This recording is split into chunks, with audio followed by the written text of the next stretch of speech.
on the road again. We can't wait to get on the road again. Telling stories to our family and our friends. We can't wait to get on the road again. Welcome to our monthly AAA podcast, Affinity, Allie, and Annette on the road to good storytelling with your hosts, Allie Spooner and Annette Mori. And this month we will be talking Southern heritage, and I can't wait to get into it. I always say I wish I'd been born in the South because y'all have the best sayings. We'll talk about books set in the South and why they always seem to have a fair amount of humor and food. The food, yeah. We'll get into the topic of moonshine because Allie's book that's coming out very soon, whiskey. I can't remember the title. Allie, what whiskey? Holy Water and Whiskey Scars.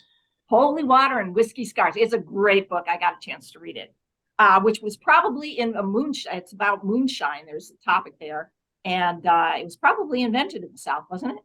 Was it? Yes. Yeah. Okay. Plus, we'll have readings from not one, but two Southern authors today. So thus, you see our wonderful McGee Mathews is down there in the screen, and she is going to be doing a reading from one of her books and perhaps talk about some Southern sayings as well. So once again, our special guest is McGee Mathews, who has written several books set in the South, including a historical novel. She has a special brand of humor, and it always seems to find its way into the pages of her books. So they're absolutely hysterical. I love McGee's books. McGee won the 2019 Lesbic Bard Awards for Excellence in Writing and Storytelling in the category of New Author for her novel Moving Violations. Excellent book, very funny. Her second book, Exceeding Expectations, part of the Ladies of the Diamond Lake series, was also self-published before she signed with Sapphire Books.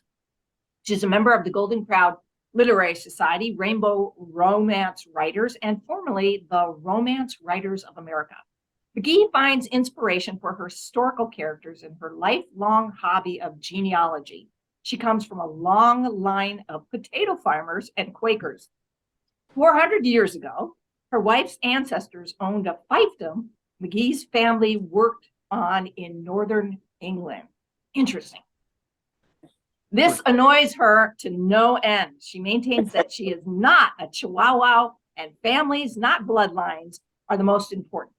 For her contemporary works, she is drawn to blue-collar gals with sass, definitely, often tapping into her experiences playing bass guitar in a rock band for 20 years. An Army brat, McGee was predominantly raised in Garden City, Michigan, a Jill of all trades, master of none. McGee has a BS in biology from Western Michigan University and has worked in numerous underpaid, overworked positions, including automotive engineering, facilities maintenance, and teaching chemistry. She currently writes full-time. McGee and her wife of over 26 years raised 3 children on a farm in South Carolina. She has retired from chasing goats, but still enjoys rural life. She counts the days until her wife can retire so they can begin their travels as RV nomads. Yes, yes, yes. And they can join us, my wife and I. Sounds pretty heavenly. So, McGee, if you're ready, without further ado, you're on. Take it away. All right. Well, thanks for having me to come on today. We've been getting a few black guys in the South lately, so we kind of say, if we all just leave, it's good for us, but it isn't so good for the guys you leave behind. So sometimes you got to pick up the stick and poke back. So anyways, this is a story about a character who has actually done that. She's left the South and she's coming to visit home. So it's called You Can't Outrun Your Roots, and it's true. My dear readers, does anyone else hate their hometown? Tomorrow I'm headed to South Carolina for my father's funeral. His death was expected, and to be honest, I dread the next week's. I apologize in advance, but there will be a delay before my next post. Aside from the small minds and narrow view of the world, my life was so very boring before taking flight into the best city in the USA, Washington, D.C. My hometown is like many others in the South. There are 3 places to eat if you include the Shaved Ice Hut and the store that sells fishing gear, live bait, and sandwiches. A worm deli. The scent of topsoil and salami blended the air. It's as delightful as it sounds. Every small town has limited shopping and a movie theater with one screen and a single stoplight. We all know the real reason we hate our hometowns is the people. Well, usually one specific person. In my case, it's my mortal enemy since the first grade, Jimmy, the grandson of the town founder. Never fear, my wicked sense of humor and comedic timing are enough to keep the mental midget at bay.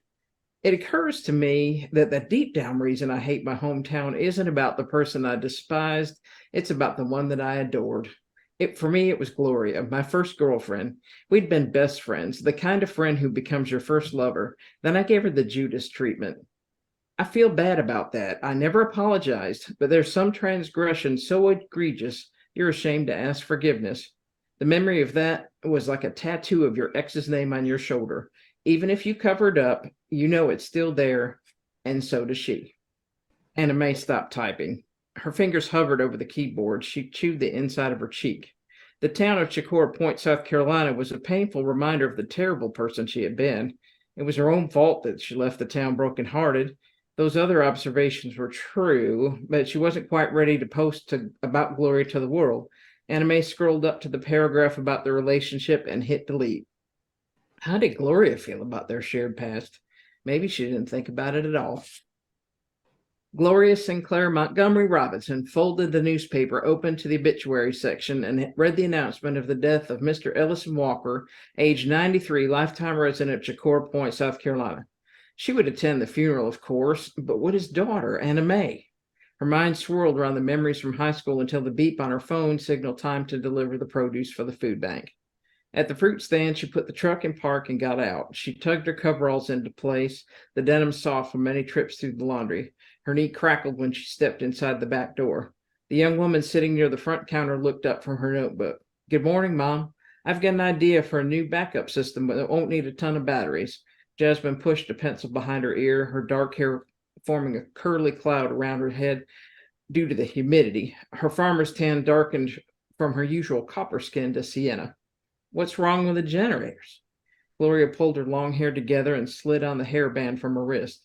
Well, nothing, except we got to keep filling them, and they're noisy. Gloria held up her fingers to count. And they smell awful, and the diesel fuel goes bad. Yeah, especially the biodiesel. I think it's the organics. I would bet. Let me look and see if there's any additives to increase the shelf life. Stop, my young Einstein. I have to get to the food bank before 9 or I'll miss the opening. Gloria kissed the top of Jasmine's head. Love you. See you this afternoon. Piney Grove African Methodist Episcopal Church provided space for volunteers to disperse food. The church itself was in the area described by old white people as the black neighborhood. Every southern town had a black person or two they tolerated in their village proper, usually a hairdresser or a cook. In this case, it was a gay hairdresser by the name of Damian Carter. His father was the preacher, and together they worked to care for their community.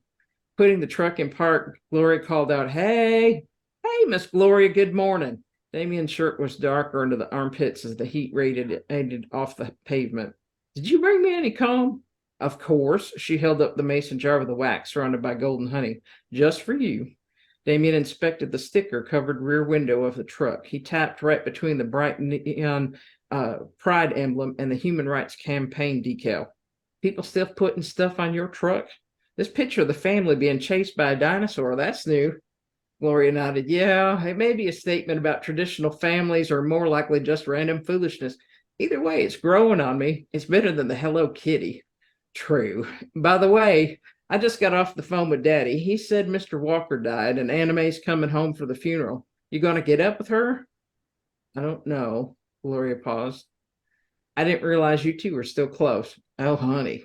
I hadn't spoken to her in years until her mama gave me her number when we were putting the addition on the church. She might not be a Southern girl anymore, but her pocketbook remembers where she came from. Very good. What a great book. Yeah, I loved reading every minute of it. All right. And Allie, are you ready for your reading? I am. I'm reading today from my new book that will be out June 1st. It's called Holy Water and Whiskey Scars. Some topics that are a little near and dear to my heart. Um, I hope you will enjoy it. And I'm reading a short scene from chapter 2 in the book. And here we go. Faith cleaned the kitchen and booted up her computer. She sipped coffee and stared at the blinking cursor. The words that generally flowed from her fingertips had grown silent. Faith picked up her coffee, walked back to the porch, and gazed at the wooden building with flakes of white paint beginning to peel. The fog had burned off with the rising sun, and her thoughts drifted back to her grandfather. She knew that her grandfather had provided groceries and needed staples for many of the families in his congregation, but was clueless how he could afford to offer them. The parishioners tithed what they could, which was very little, but he would make deliveries to needy families every few weeks. One night, just a few days before he passed away, he revealed a secret to Faith. Her grandfather stood up from the table and offered her a hand. There's something I need to show you. He led her into the pantry, filled with canned goods given to him, and he moved a wooden box that was used to store onions or potatoes. Faith remembered seeing a small metal ring attached to the floor. She had seen it hundreds of times as she helped clean the pantry, but had assumed it was some form of an anchor, and never questioned its presence. I need you to pull that up for me. Faith had looked at him with a frown of confusion, but pulled on the ring. She was surprised when a section of the floor revealed a door and steps leading into a carved-out room. He climbed down the steps and flicked a light switch that showed much more than a root cellar. What on earth? Faith asked. It's a long story, but one you should know. He motioned around the room and the tunnel leading from it. Originally, this house and the church were part of the Underground Railroad. The home's inhabitants and the preacher sheltered individuals fleeing slavery while heading north to freedom. He started to walk through the tunnel. This leads under the yard a short distance to the church and a similar room hidden there. When I discovered this, I began using it for a different purpose. He pushed the door open and flipped the light switch. Faith gasped when the illuminated room revealed a moonshine still. She looked between the copper still on her grandfather's face with disbelief. I'm afraid I don't understand. Come sit with me and I'll tell you the story. He walked over to 2 chairs and eased himself into one and waited for Faith to sit next to him. When Faith sat, she looked up at him. I think I'm ready for this. You know, we live in a poor economic community with very little help from the government. Most families here wouldn't have food on their tables if they didn't grow, hunt, or catch it. The farmers grew excellent produce, fruits, and berries, but the large farms made the market prices drop, and the cost of gas to deliver to the cities wiped out potential profits. So it was easier to grow what you needed to eat, and barter the rest for goods and services. But how does that explain the moonshine still? Faith stammered. Logan's father, Curtis, has been a faithful deacon in my church for years. One night after a service, I told him about the church's secret and the underground tunnel and rooms. We had been lamenting the despair of our community for months, trying to determine a way to help our community. Faith was beginning to piece the puzzle together, but patiently waited for her grandfather to continue. Curtis's grandfather was a legendary moonshiner during Prohibition and developed highly prized recipes that sold well in the mountains and surrounding cities. After his passing, the family business died off despite a steady request for the shine. Curtis's father was leery of going to jail and didn't feel the profits were worth the risk. Faith could see a sparkle of excitement in his eyes that had been absent for months during his illness. She was about to ask a question when he resumed his story. Curtis and I devised a plan to rebuild his grandfather's still and business in Holywater. We studied his journals and rebuilt the still here and began experimenting. It wasn't an immediate success, but we learned the stilling basics within a few months. Once we began to sell the product, we used the profits to purchase the needed goods for the community. That's how you were able to help so many families in the community, Faith asked. He nodded, until I got sick. I would cook the mash and Curtis made the runs to deliver the product. He smiled at Faith. I know you and Logan have remained friends from childhood, and she has developed her father's extraordinary driving skills. My time is running short, but the needs of this community remain. Faith's eyes grew wide. Do you want me to become a moonshiner? Curtis isn't getting any younger either, but has the skills to teach you how to cook. He believes Logan would more than feel the need for a runner to make deliveries. We want you to continue the Holy Water legacy and support the community. Without it, our tiny community will wither and die. He sighed deeply. I know it's a lot to ask of you, but this is my home as it is yours. The search for a new pastor has been fruitless, so when I'm gone, the church will be abandoned. She could hear the despair in his voice as he spoke. Moonshine was still illegal, and they could face jail time if caught. Have you ever escaped detection? How have you escaped detection all these years? We never became greedy. We cooked twice a month, generated enough profit to purchase the items in the community needed. We could have sold so much more, but it could have jeopardized our freedom. Curtis had a few close calls during deliveries, but the church has never come under suspicion. It sounds like a brilliant plan. Do you think I can learn to cook the mash? I know you can if you're willing to take the risk. Curtis can teach you, and you will have my journals to use as a resource. Does the community know where the money comes from? I'm sure they have their suspicions, but would never question our generosity. You mentioned access from the inside the church? He smiled and nodded. A similar bolt and door beneath my desk. I rarely used it, so it remained hidden by an area rug. Incredible, Faith stated. I would never have thought all this was here in my wildest dreams. Her smile broadened. Did Gran know? Of course. Your Gran was a tremendous help in purchasing supplies. She would go to town twice a month to buy her jars, yeast, sugar, and other items. If she were ever questioned, she would say that the ladies of the church were busy canning vegetables, making jelly, or fresh bread. It was very believable, as she often organized these events for the church. Faith saw him grimace. It's time for more medication, isn't it? Yes, I need to talk to you about this. Curtis and Logan will have a similar conversation today and come out to discuss the plan after dinner. He stood and left the room. Faith took a final look at the still and turned off the light before closing the door behind her. She followed her grandfather back into the pantry and concealed the door while he took his medicine.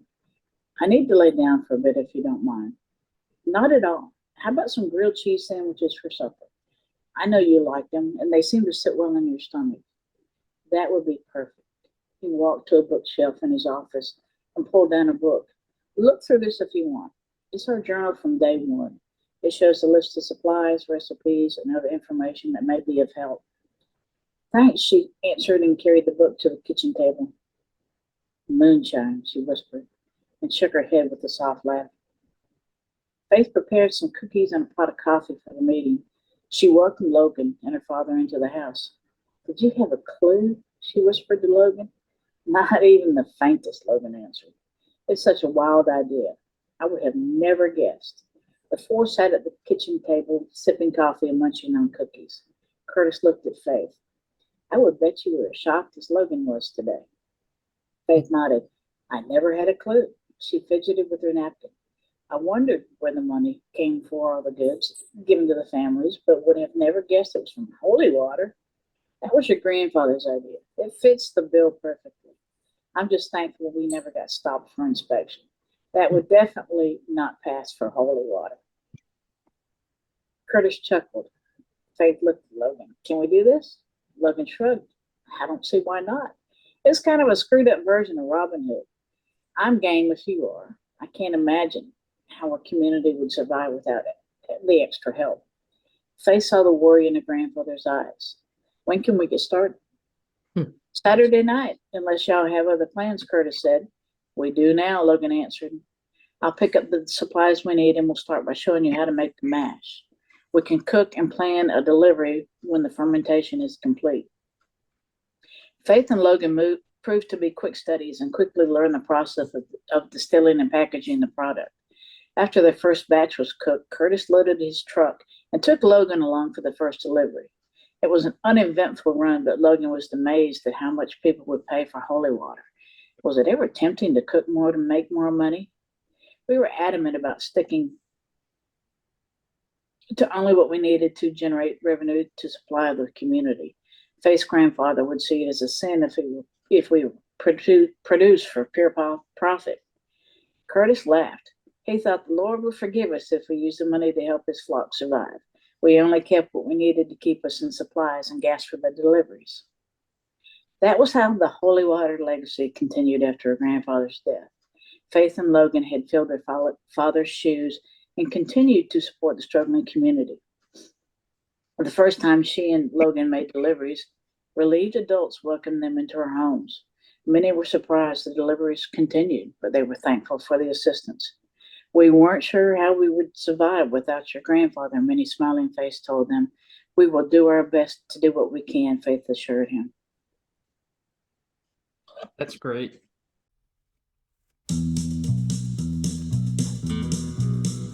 On the road again. We can't wait to get on the